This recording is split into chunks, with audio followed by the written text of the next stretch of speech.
And I think we have to address them. It's something I hope I can do, hopefully in the future.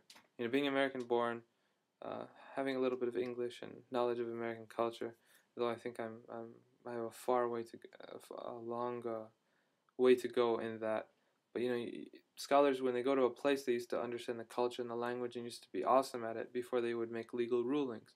So it's interesting. How do you deal with this whole Islam and modernity, Christianity, modernity, Judaism, Buddhism? All these different religions are facing new difficulties. So maybe these are really easy questions. There are answers out there, but I haven't heard them personally. And when I went to the mosque, I wanted to ask the person who led prayer that.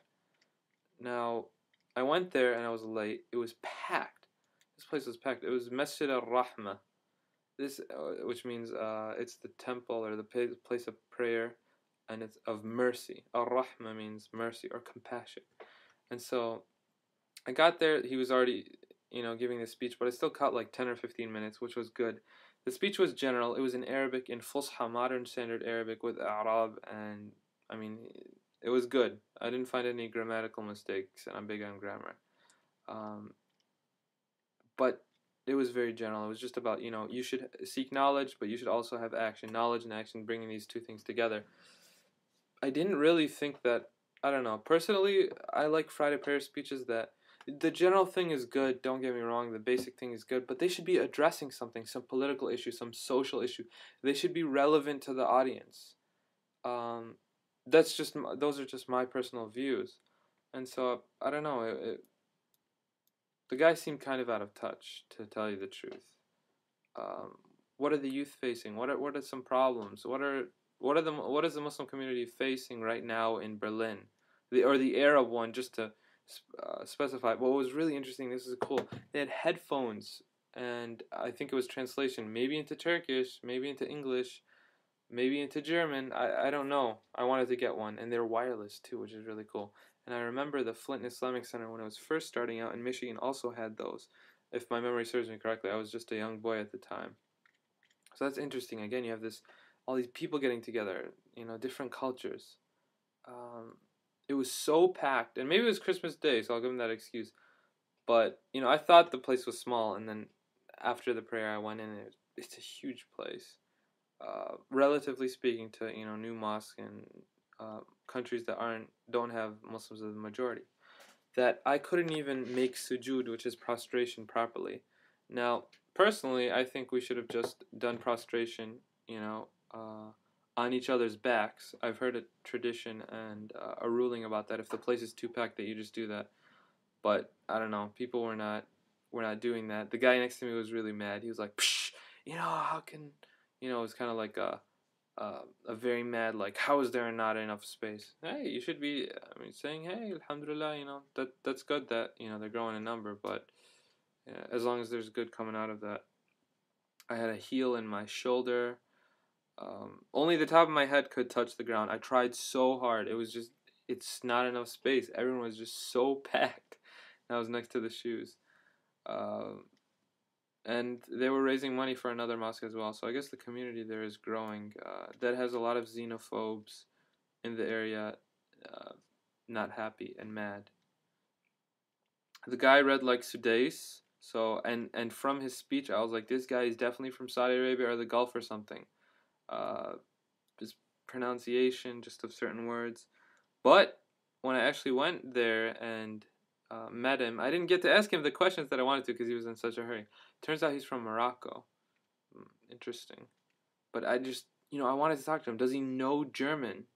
First of all, how well does he know German? Has he studied German history? Because I'm doing this, I'm traveling because I think we need more Muslim Americans who, are born in America yet have studied these traditional sciences and know Arabic very well and know the Quran. Maybe in as a necessity, but we need people like that, people who can connect to others. Uh, this whole idea of just bringing people over from different countries and then they're saying halal haram, which means permissible, impermissible, permissible, impermissible, without understanding the culture and the language is just, I don't know, it's not a good idea. It doesn't make any sense to me, and I think to the traditional scholar it doesn't make sense either. No, those are just my views. Now, Very interesting community. First of all, he was saying brothers and sisters, which I appreciated. Usually, from what I've heard, the speakers only say, "Oh, brothers," because maybe the women are in a different place. I didn't see the woman, so I don't know where they were praying. Was it in the basement? Was it bad quality? I really wanted to because I'm interested in that topic of is there a quality in the types of places where they're praying. Didn't see them come out. Didn't see anything, so I have no clue where they were. But this street where I was at, they had a lot of Arab shops there. You had Iraqi kids. I could tell by their accent, and they were saying words like "zain," which are very Iraqi. Um, but were these little kids immigrant, or were they born there and actually conserving their language to that level? A lot of people there spoke Arabic, so I just assumed that they were immigrants.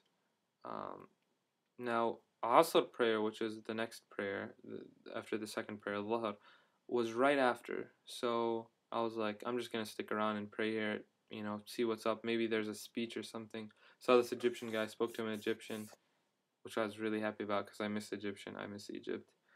And after prayer, you had these little cliques. Sometimes you see that in different mosques, so it was interesting. And also during prayer, you had the cell phone go off. It was Arabic music. The guy was from the Levant, probably Syria by his accent. The singer, I couldn't really tell. Even though I should have been focusing more on prayer, it's kind of hard when the music goes off. Uh, so, again, that's a common thing I find in all these masajid, all these places of worship of Muslims. You have cell phones going off, and still the cell phone sign, no matter what language it's in. I've seen it in Arabic, German, English. Uh, Still, there's that one guy who does not follow it. So, after prayer, this is what makes the trip all worthwhile. I mean, these are the experiences that I really enjoy and that I cherish. I met this one guy called Mahmoud. So he's from a part that's from southern Turkey. It was part of Syria after World War I. It became part of Turkey, and he only lived there for a few years, maybe 2 or 4 years, until he moved to Germany. So he's very young, before preschool, and he spoke Arabic very well. It was a mix of like Lebanese, because his dad lived in Lebanon, a little bit of Syrian. He had some Fusha proper, very formal words. Uh, it was just, a whole mix. It wasn't a particular accent, but I could understand him and he could understand me. And I just talked to him, for like 2 hours. I just talked to him about his life. I talked to him about his struggles. I talked to him about the situation of Muslims in Germany. I was like, what problems are you guys facing? He broke it down. I pulled out my subway map, which I always, have on me, of the system, and he was like, okay, Muslims live here, here, here. Here are the mosques. They speak Arabic. They speak Turkish. There's one that was started by Bangladeshi people, but now it's a big mixture of people. Very, very interesting stuff. I'd love to share, but I'm already at like 2 videos with the 18-minute mark, so I'm gonna keep it short, inshallah. I don't know. It's just so interesting to talk to this person, and the saddest thing, is hearing about his own struggles trying to get educated. So this guy, all right, he comes as an immigrant. He's 2 or 4 years old. I don't remember, but very young, and the government puts him in a status where he can't get educated past like 10th grade or something. He can't take Germany apparently has a system that's close to Syria and Egypt, which is sad. I don't like this system, where you have to take this big exam after high school, and that determines, where you go to college and what you study. And so he was not allowed to take that test and take the years before that. Um, Only this year in April was he given uh, residential status, so he can be a permanent resident. Uh, Before that, they had to stay in certain buildings. They couldn't leave Berlin, according to the government. And then finally, he's like, a few years ago, the government let us rent our own apartment, and he's like, that was a huge thing that we could move out of that place, and he called it like a refugee camp. Um, so 5 years ago, he finished school. He told me he was smart and he knew more German than the Germans. I mean, he was like a hard worker, but he just couldn't do anything. And he's not allowed to work legally either. So he's just been in a limbo. He can't do anything.